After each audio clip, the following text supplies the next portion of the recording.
મંદિરમાં બહાર નીકળતી વખતે અચાનક જ ચપ્પલ ચોરાઈ જાય છે યા તો તૂટી જાય છે ત્યારે આપણને ખરાબ શુકન માની લઈએ છીએ. સાચી વાત તો એ છે કે તમારા પાસે આવેલી કોઈ સાચી મુશ્કેલી દૂર થઈ જાય છે, કોઈ આફત ટળી જાય છે. આપણા શાસ્ત્રોમાં પગ અને પગ રખાનો સીધો ગ્રહ દોષ છે અને ખરાબ સમય સાથે જોડાયેલો છે. એટલે જ આ ઘટના પાછળ એક મોટું રહસ્ય છે. જ્યારે તમે સાચા મનથી મંદિરમાં દર્શન કરવા જાઓ છો ત્યારે ત્યાંની પવિત્ર ઉર્જા તમારા મન અને શરીરને એકદમ હળવું કરી દે છે. આવા સમયે ચંપલ તૂટે તો એનો અસલી અર્થ શું થાય? મુશ્કેલીઓનો અંત. તમારા પર જે પણ આર્થિક તંગી હતી, બીમારી કે માનસિક ટેન્શન આવવાનું હતું, એનો આખો ભાર એ તૂટેલી ચપ્પલે પોતાના પર લઈ લીધો. અને એટલે જ આપણે કહીએ છીએ કે પનોતી ગઈ. અને આનાથી તમારો શનિ પણ સારો થતો હોય છે. તમારો ખરાબ સમય એ ચપ્પલની સાથે જ ત્યાં છૂટી ગયો. નકારાત્મકતા દૂર થવી, ઘરમાંથી કે લાઈફમાંથી જે પણ ખરાબ વાઇબ્સ હતા એ ત્યાં પૂરા થઈ જાય છે. આવું થાય ત્યારે બે વાતનું ખાસ ધ્યાન રાખો.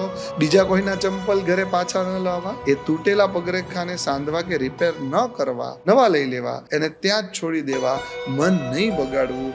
ચપ્પલ તૂટવા પર ગુસ્સો કરવાને બદલે ભગવાનનો આભાર માનો કે તમે મારું સંકટ દૂર કરી દીધું. મંદિરથી પાછા વળતા ચપ્પલનું તૂટવું એ આર્થિક નુકસાન નથી, પણ ઈશ્વર દ્વારા તમારી લાઈફમાંથી ખરાબ સમયને વિદાય આપવાનો સંકેત છે. આ ઇન્ફોર્મેશન તમારી ફેમિલી સાથે અને ફ્રેન્ડ સાથે શેર કરજો, જેથી એમનો વહેમ દૂર થાય. અને કમેન્ટમાં લખો, જય શનિદેવ.